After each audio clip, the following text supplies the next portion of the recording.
Bom dia. Bom dia. Antes de entrar na mensagem, eu quero falar um pouquinho, não sei se ainda tem aquele slide da semana passada da Hortolimpíada. Sei que alguns aqui não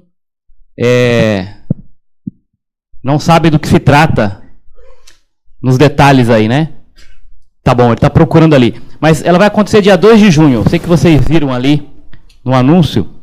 E nós já estamos recebendo as inscrições. Serão 12 modalidades, cada uma masculino e feminino, concorrendo individualmente e separadamente, homem com homem, mulher contra mulher. E valendo medalha para primeiro, segundo e terceiro colocado. Tudo isso de graça, tá bom? Ainda vamos sortear brindes no final. Por isso que você tem que fazer a inscrição, porque o seu número da inscrição te dá direito, se você não ganhar medalha, quem sabe, né? Um brindezinho aí no final. E nós dividimos em 5 times para que o brinde melhor fique com aquele time que for o campeão. Entre eles vai sortear o melhor brinde do dia. Mas o mais legal disso tudo é o tempo de comunhão, de lazer, de diversão. E aí tem as modalidades, tá bom? Basquete, de arremesso, golfe, olha aí quanta coisa. Jogo de dardo, tipo um tiro ao alvo, arremesso de peso, dama e dominó, corrida de maratona e de 100 metros, o videogame aí, para quem gosta, né? FIFA, e ping-pong, tênis de mesa, né? Bocha, negócio tradicional, hein? E esse futecabo aí, nós estamos inventando aí, recriando, né? Um joguinho que há muito tempo atrás a gente tinha aqui, e ele é muito interessante. É uma espécie de pebolim com vassoura, tá bom? Então, você vai gostar. É só passar ali no final, depois da escola bíblica, tá ok? E aqueles que não vão ficar, a gente vai ficar um pouquinho ali, mas a prioridade é ir para a aula, tá bom, gente? Não é ficar ali se inscrevendo, não. No final, a gente vai estar ali também, depois da escola bíblica, pegando as inscrições tudo direitinho ali, tá ok? É bom lembrar que é acima de 12 anos, ok? Para meninos e meninas acima de 12 anos. E ali nós temos algumas modalidades que você também precisa inscrever e algumas por faixa etária. Então você vai ver a sua faixa ali, vai na fila da sua faixa, tá bom? E faz a sua inscrição ali, tá? Tudo direitinho, ok? E é isso aí. Qualquer dúvida depois, vocês me procuram. No primeiro domingo, foi domingo passado, nós já tivemos 59 inscrições. Então já tem um bom grupo para participar e para concorrer, tá ok? Muito bem. O que é que a família tem? Olha aí, vamos ver. Oi. Primeiro domingo foi o quê? Família tem padrão.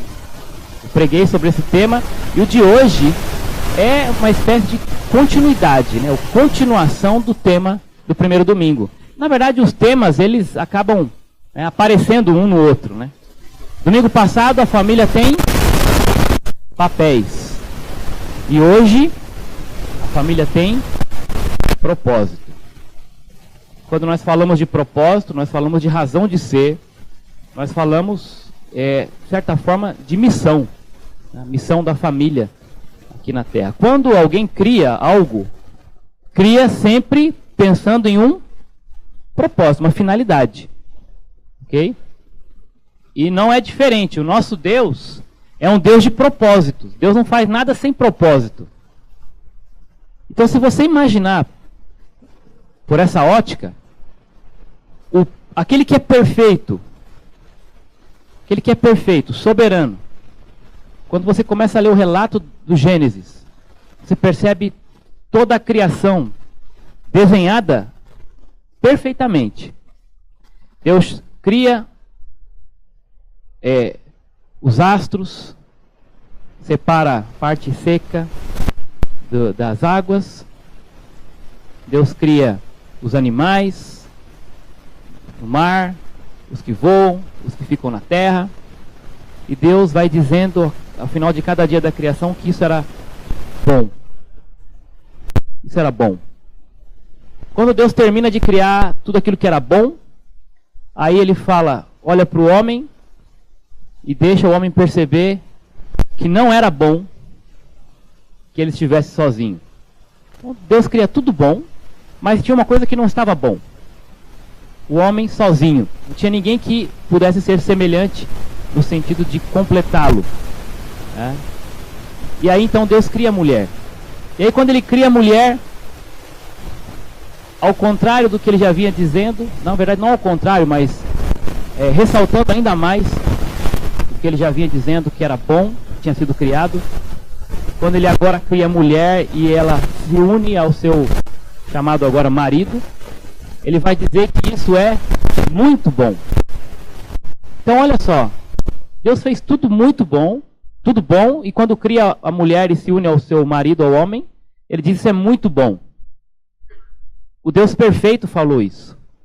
Então ele cria a família e diz que a família, acima de tudo que foi bom criado, se você olha para fora, se você já foi para um lugar muito bonito, ou se você já contemplou as estrelas, enfim, a lua, ou qualquer outro elemento da natureza, uma cachoeira, um animal maravilhoso, você fala, meu Deus, isso aqui é maravilhoso.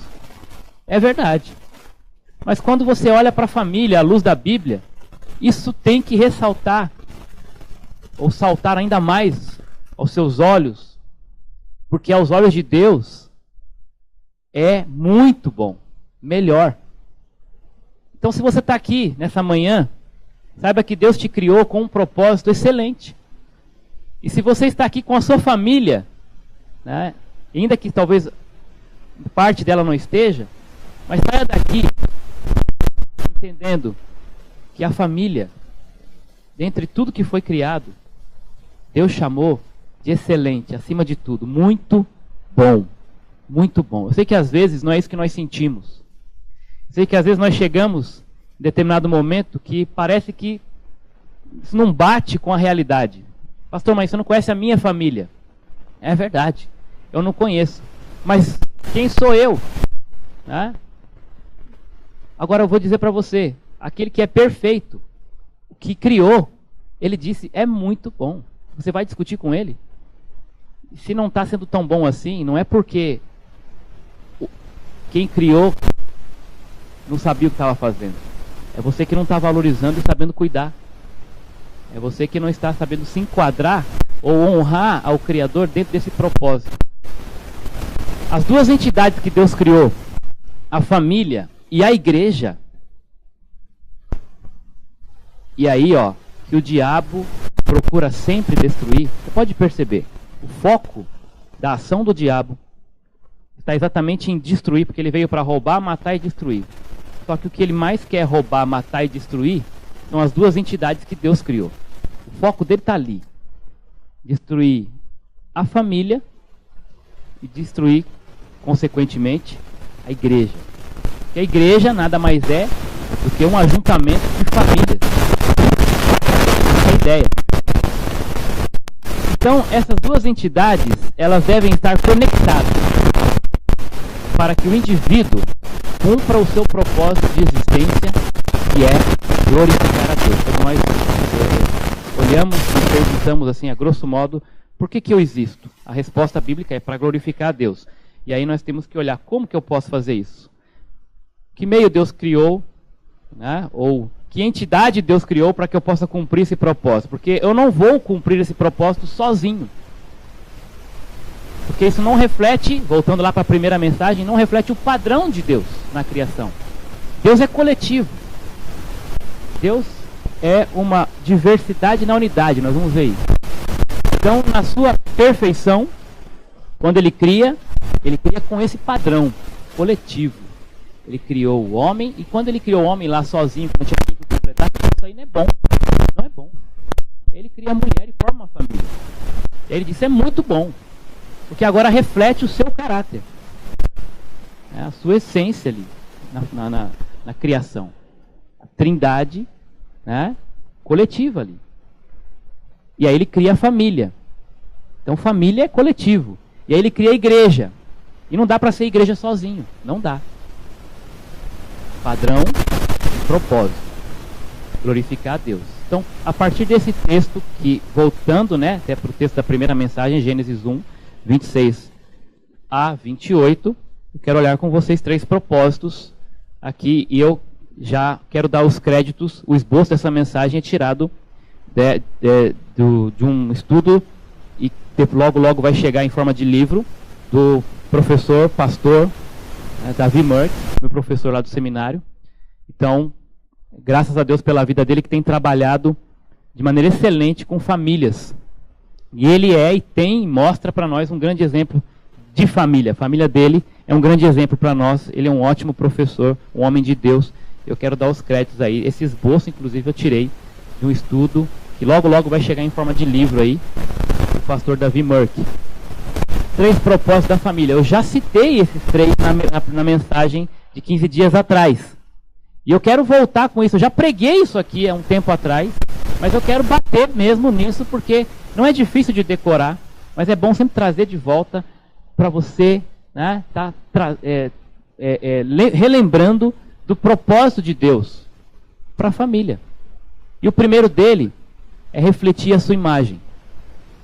Quando nós olhamos para o texto, nós vamos ler aqui, versículo 26, disse Deus, façamos, e olha aqui, esse plural, que já indica o coletivo. Façamos o homem a nossa imagem, conforme a nossa semelhança. A ação da Trindade na criação do homem, consequentemente da família. Domine ele sobre os peixes do mar, sobre as aves do céu, sobre o gado, sobre os animais selvagens, sobre todo o animal rastejante que se arrasta sobre a terra. E 27 diz, Deus criou o homem à sua imagem. A imagem de Deus o criou. E até aqui, esse termo homem, ele é traduzido como homem, humanidade, o ser humano, né? O gênero ali, né? E ele vai dizer depois, criou homem e mulher os criou. E aqui ele já especifica. Ele criou o ser humano em 2 formatos. Macho e fêmea. Essa é a tradução melhor aqui. Homem e mulher os criou. Macho e fêmea os criou. Algumas versões trazem exatamente assim, né? Macho e fêmea. Já mostrando um padrão também. Um padrão que seria necessário, e somente este padrão necessário para cumprir o propósito pelo qual, ou para o qual ele criou. Ok? Nós vamos olhando aqui, percebendo isso. Então Deus os abençoou e lhes disse, frutificai, é a primeira ordem que aparece na Escritura. Frutificai e multiplicai-vos. Ah? O povo gosta dessa ordem, né? Multiplicai-vos. Olha que ordem bonita. Enchei a terra. Sujeitai-a, dominai sobre os peixes do mar, as aves do céu e sobre todos os animais que rastejam sobre a terra. Então aqui está o primeiro propósito, refletir a imagem de Deus. Quando Deus criou os animais, Ele os fez para reproduzir segundo a sua espécie. Cada animal segundo a sua espécie. Mas quando Deus faz o homem, Ele fez alguém semelhante à sua espécie. Um animal, um cachorro, um leão, enfim, qualquer animal, ele foi criado conforme a sua espécie animal. Animais não são criados à imagem de Deus, mas o homem, o ser humano, eu e você, sim, fomos criados segundo a espécie, vamos dizer assim, de Deus. Não somos deuses, mas somos criados com atributos que refletem o caráter desse Deus. Desse Deus. Inteligente, criativo, emotivo. Esse Deus que tem, é um Deus que é organizado, justo, amoroso, perdoador, bondoso. O pecado veio e quebrou isso. Ele nublou essa imagem, mas ele não a tirou completamente. O homem continua, o pior pecador ainda continua sendo a imagem de Deus. E em Cristo, isso se resgata, especialmente a semelhança dele, que quando ele voltar, aí nós seremos semelhantes. Voltaremos a ter de volta essa semelhança na glorificação. Muito bem. A Trindade. Marido e esposa. Cristo e igreja. Propósito total. Propósito total. A Trindade coletiva. Diferentes, porém um só. Marido e mulher. Homem e mulher. Macho e fêmea. Diferentes. Sim, mas com o propósito de, quando se unem, se tornarem um só. Cristo e a igreja. Diferentes? Demais. Né? Mas quando ele está em nós, nos tornamos um só em Cristo. A igreja se torna uma só. Parte, uma única parte daquele que é o cabeça. Um só corpo. Olha que bonito. Tudo com propósito, gente. Não foi por um acaso que Deus, na sua essência, criou o homem para se unir a uma mulher diferentes, diversidade, mas uma unidade. E a igreja é a mesma coisa. Pessoas completamente diferentes, mas que se unem a um único cabeça para formar um único corpo, chamado corpo de Cristo, a sua igreja. Unidade na diversidade. Tudo isso para refletir o quê? O caráter do Criador. Com um propósito. Esse mundo precisa ver isso. Nós vamos olhar no próximo ponto. A imagem divina foi estampada no ser humano como homem e mulher. E aqui está o padrão. E eu volto a bater nessa tecla. Eu não, né? Eu estou apenas ressaltando aquilo que a Bíblia já coloca. O padrão que Deus criou, macho e fêmea, para cumprir esse propósito, só pode cumprir desta forma. De maneira que uniões homossexuais não cumprem esse propósito. De que propósito? Refletir na sua plenitude esta semelhança. Deus como uma unidade na diversidade. De fato, conforme Kostenberger, e aliás eu indico esse livro, né? Deus, Casamento e Família. Kostenberger, você pode consultar depois se quiser aprofundar mais nesses assuntos. Esse é um ótimo livro, tá bom? Ele vai dizer que a homossexualidade, diante disso, vai violar quase todos os aspectos do plano integrado do Criador para o casamento e para a família. Possível motivo pelo qual este tema é tratado com tanta severidade nas Escrituras. Então alguns olham para isso e falam, mas isso aí, a Bíblia fala tanto e bate tanto nisso, porque é uma coisa lá de trás, de uma cultura de muitos anos atrás. Os tempos mudaram. Os tempos podem ter mudado, mas o padrão e o propósito daquele que é perfeito, que está acima de qualquer tempo, ele é atemporal, ele é eterno, o propósito e o padrão perfeito do Criador perfeito, isso não muda.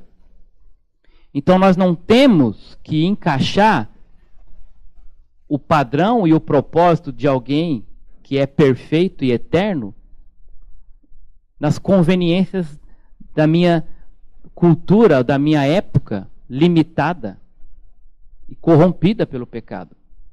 O contrário, a minha época limitada e corrompida tem que buscar misericórdia para fazer encaixar, né, no padrão daquele que não muda. E não muda porque é perfeito, não precisa mudar. E nós estamos aqui para pregar a palavra. E não para satisfazer as conveniências. E isso é bom. E eu falei na primeira mensagem e repito aqui. Isso talvez vai provocar em você alguns sentimentos que vão aflorar. De revolta para alguns, tristeza. Né? Mas é isso. São esse tipo de sentimentos que nos levam para a cruz. Porque quando eu acho que sou autossuficiente, que a vida eu vou levando do meu jeito, e as minhas verdades são as minhas, as suas são as suas, nós temos uma única verdade. Isso me leva a entender muitas vezes que eu preciso voltar para o propósito original, para o padrão daquele que é perfeito. Como família, como pessoa, como alguém que pensa e que se diz cristão, tem que pensar com a mente de Cristo. Ou seja, pensar conforme a Escritura, não conforme as conveniências da nossa época. Quando Deus une duas pessoas em casamento, isso é muito interessante. Ele não faz isso pensando nelas, primeiramente. Ele está pensando em quem? Deus pode, né? Mas que egoísmo. É tudo para a sua glória, queridos. E é isso mesmo. Quando Deus une duas pessoas, isso é por Ele, primeiramente. O maior propósito de Deus para o nosso casamento não é a nossa felicidade. Já ouviu aquela frase? Primeira frase era assim: você casa para ser feliz, certo? Aí alguém um dia falou assim: não, tá errado isso. Você não casa para ser feliz. Você casa para fazer o outro feliz. Bonito, né? Também tá errado. É bonito, mas tá errado. Você não casa nem para ser feliz, nem para fazer o outro feliz. Você casa para glorificar a Deus. Mas como assim? Né? Não bate uma coisa com a outra? Não necessariamente. Eu sempre dou um exemplo. Minha esposa ama chocolate, doce, mas ela não pode comer muito doce. E vocês vão entender o que eu quero dizer, né? Às vezes a questão de saúde, né? A questão do corpo, do cuidado.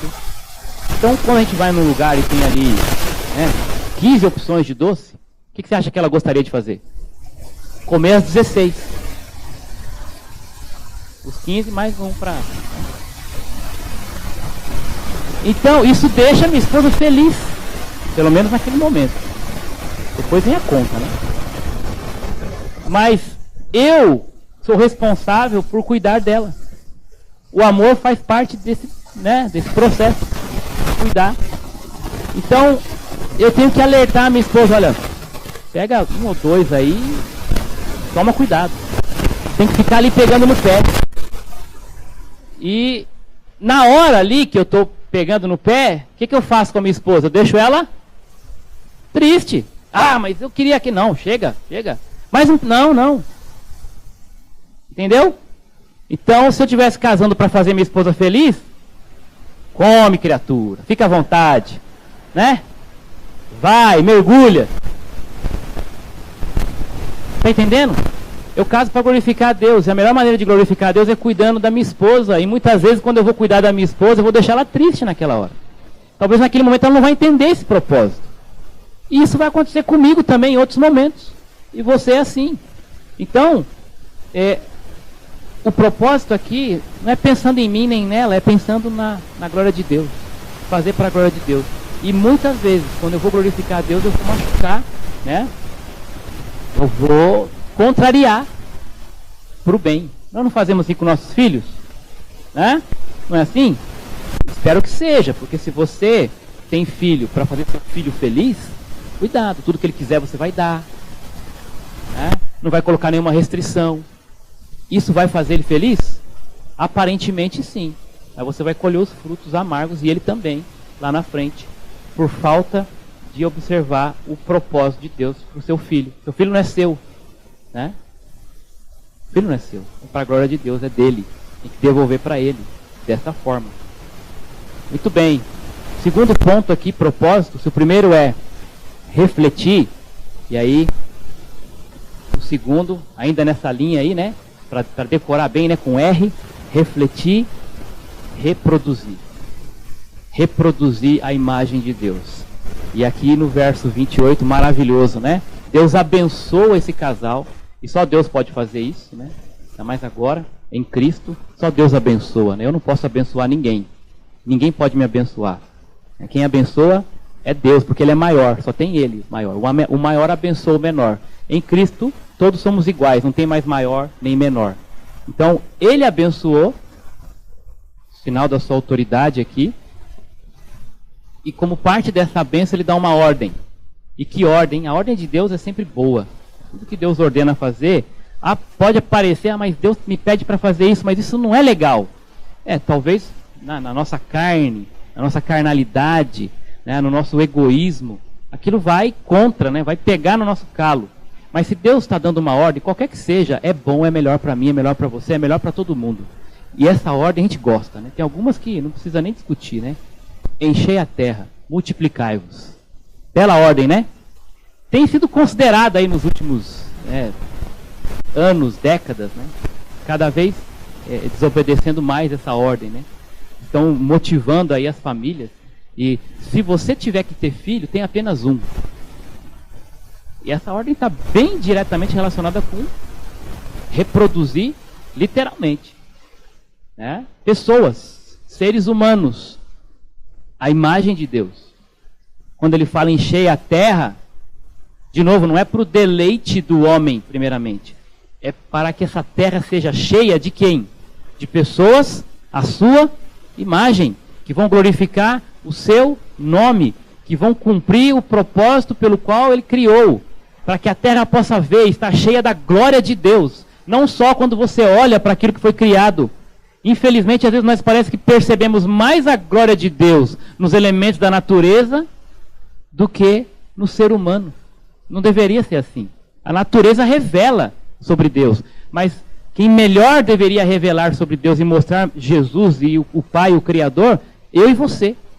Foi para isso que ele criou e deu a ordem: enchei-vos e multiplicai, enchei a terra da minha glória, com a minha imagem.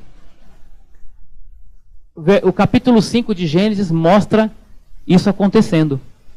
Adão entendeu essa bênção, entendeu essa ordem. E se você virar algumas páginas ali, você vai perceber no relato da genealogia, capítulo 5, aqui só para você entender que a ordem foi cumprida, começou a ser cumprida já em Adão. Este é o livro das gerações de Adão. Olha que bonito. Este enunciado já, em outras palavras, está dizendo, poderia começar assim: e Adão obedeceu a Deus. E Adão cumpriu a primeira ordem. Este é o livro das gerações de Adão. Ué, o que são as gerações de Adão? Pessoas, seres humanos, né, reproduzidos à imagem de Adão, consequentemente a imagem daquele que criou Adão, de Deus. No dia em que Deus criou o homem, e o texto volta a trazer essa ideia do padrão, ok? No dia em que Deus criou o homem, ele o fez à semelhança de Deus, ok? Percebe isso aí? Muito bem. Criou o homem e a mulher, e os... O que ele fez? Da onde você lembra esse termo? De onde vem isso? Criou o homem e a mulher e os abençoou. Parece com Gênesis 1, 28? Hã? Legal, né? E aí abençoou e em seguida vem o quê? Chamou o homem pelo nome de homem, Adão, no dia em que foram criados. Este homem, a responsabilidade era dele, a ordem foi dada para os dois, mas com a responsabilidade de cumprir, de prestar contas do homem, de Adão. Adão viveu 130 anos e, olha que verbo maravilhoso, gerou um filho. O que é isso, irmãos? O que é isso? A bênção de Deus. O que é isso, irmãos? A primeira ordem sendo cumprida em obediência. E mais do que isso, né, o privilégio de Adão contemplar esta maravilha que é gerar um semelhante. Trazer à vida um semelhante. Adão teve um filho à sua semelhança, conforme essa imagem, e pôs-lhe o nome de Sete. Fantástico. Adão, Gênesis capítulo 5, versos 1 a 3, cumprindo e tendo o prazer, né, de desfrutar deste milagre, que é gerar um semelhante. Agora, é gostoso para o pai. Eu tenho um filho e eu gosto de ouvir quando as pessoas dizem: o Heitor é a sua cara. Né? Não sei se isso é bom para ele, mas eu gosto de ouvir isso, né? Então não me deixa com dúvida nenhuma. Não preciso pensar nem no ratinho. Tá? Mas, gente, eu gosto quando alguém diz assim: aquilo que o Heitor faz é igualzinho quando você faz. Mas eu não tenho que criar o meu filho para que ele seja igual a mim. Entende? Eu tenho que ser um espelho de Cristo.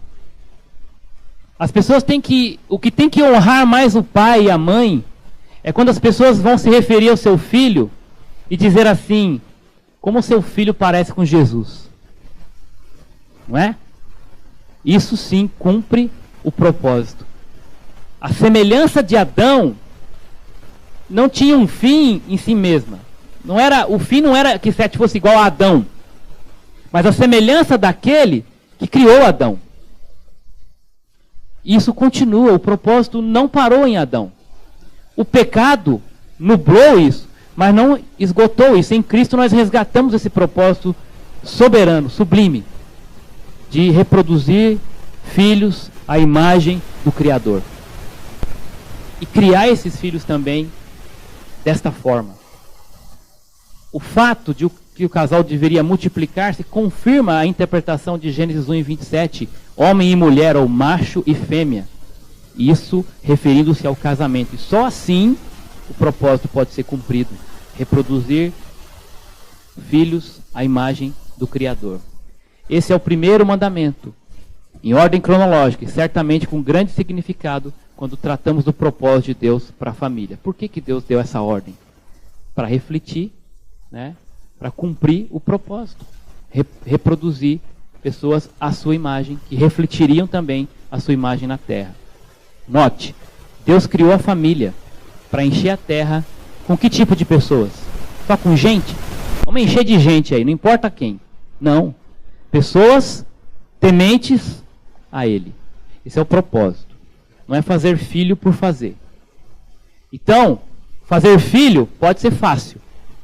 Fazer filhos tementes a Deus, e aí? Hã? É fácil? Não. Depende exclusivamente da minha capacidade? Não. É uma responsabilidade que Deus, e um privilégio que Deus deu ao pai e à mãe. Mas é pela graça. Se não for pela graça e misericórdia de Deus, meu filho, filho de pastor, hein? Não será temente a Deus. Se não for meu joelho no chão, não vai ser minha inteligência, não vai ser meu título, não vai ser minha teologia, né, necessariamente, meu jeito, minha argumentação, minha retórica, o dinheiro, o prestígio. Não. Se não for a graça de Deus pelo Heitor, ele não vai chegar nesse propósito. Ser temente a Deus. E às vezes é tão triste quando alguém pergunta: seu filho está bem? A pessoa fala: não, está bem. Ele agora formou na faculdade. Ele agora arrumou os dentes também, está tudo bonito. Ele agora, né?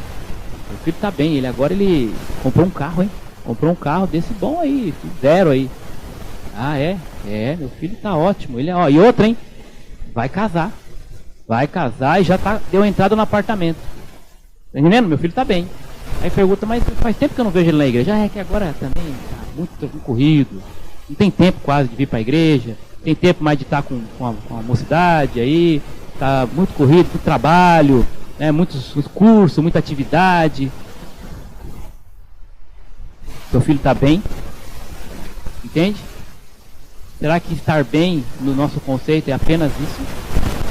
Formado na faculdade, nota 10 na escola, tem um bom emprego, vai casar, comprou carro, deu entrada no apartamento. E a vida com Deus?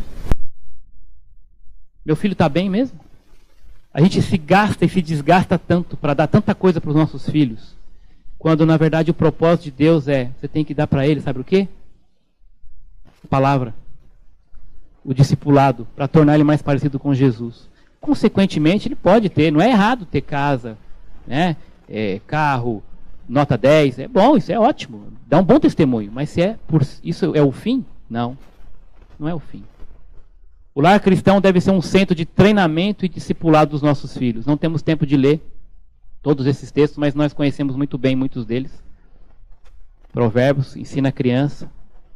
Deuteronômio fala que você tem que inculcar nela, né, os mandamentos do Senhor em todo momento, ao levantar, né, andando pelo caminho, sentado, enfim. é discipulado. Meu filho é meu discípulo. Mas não para ser igual ao Paulo, mas ser igual a Cristo. Ser igual a Cristo. É isso que realmente vai fazer eu dizer assim, meu filho está bem. Meu filho está bem. Aí eu pergunto para vocês aqui, não precisa responder agora em voz alta, mas responde aí no seu coração. Seu filho está bem? Sua filha está bem? Se você está discipulando esses filhos para se parecerem com Jesus, pode dizer sem problema. Mesmo que ele não tenha carro, não tenha casa, né? De repente não tenha aquele tênis da moda, aquele último videogame, não tenha vergonha não. Se ele é um discípulo de Cristo, seu filho está muito bem. Amém?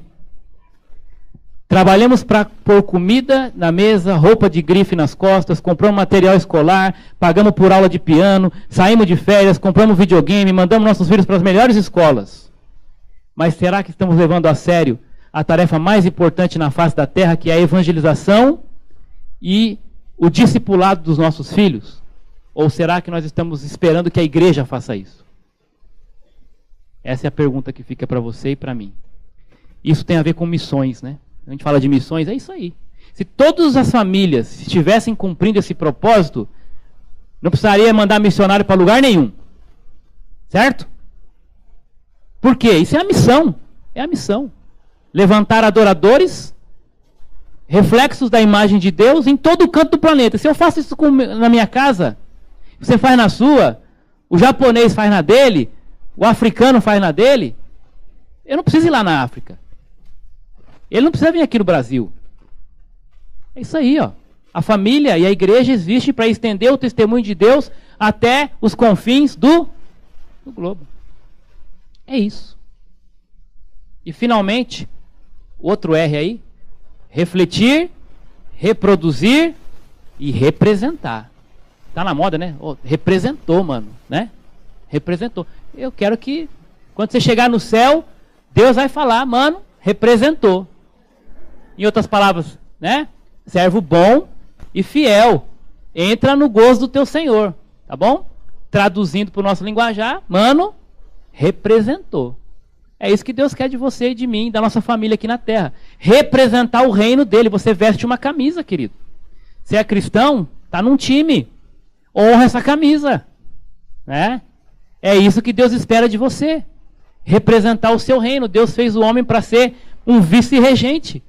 Governe, domine, mostre. As pessoas têm que olhar para o cristão e têm que ver nele um grande exemplo para o mundo, em todas as áreas. O delegado, né? Essa é a ideia, o representante oficial dele na terra. Para quê? Continuar a obra de Deus de organizar e encher essa terra. Num certo sentido, Deus deu ao homem uma procuração. Olha, eu vou deixar com você a tarefa de me representar aí. Né? Você é procurador. E aí, está representando? Essa é a questão. Como representante, o homem continua a obra que Deus fez. Dar forma e encher a terra. Deus fez o homem para governar aqui na terra. Cuidar da criação. Protegê-la. Descobri-la. Nomeá-la. Classificá-la. Isso foi ordem de Deus para o homem. Fazer brotar e frutificar, maximizando todo o seu potencial. Isso traz reflexos, implicações. Por exemplo, mordomia do meio ambiente. O crente deveria ser exemplo nisso. Como reflexo, né, do Criador, cuidando da criação do Pai. Ecologia, criatividade, avanço tecnológico, diligência no serviço, excelência em tudo. Você está trabalhando? Ah, mas eu não sou pastor. Então eu estou fora desse propósito de representar? Não, quem tem que representar é a liderança da igreja. Não. Ah, mas eu trabalho com mídia. Representa a Deus ali. Fazendo o melhor. Criando com excelência. Ali, nota 10. Ah, mas eu trabalho com arte. Ali você representa também. Mas eu trabalho com, enfim, o que seja. Saúde. Mas eu sou um mero ajudante de ajudante. Ali vão olhar para você e falar, meu Deus, eu nunca vi um ajudante de ajudante igual esse. É isso. Representa, cara. E talvez é ali, e somente ali, que Deus vai fazer você alcançar pessoas que eu ou outro não alcançaria. Um patrão, um presidente, ou alguém que está ali, na periferia. Deus chamou você para representar ali. Tem pessoas que eu, como pastor, inclusive na igreja, eu, pastor Edgar, pela figura do pastor que já espanta, a gente não consegue chegar. Ah, o pastor chegou, vamos ficar quieto. Mas você chega, ele se abre, chora com você. Representa, querido, é isso.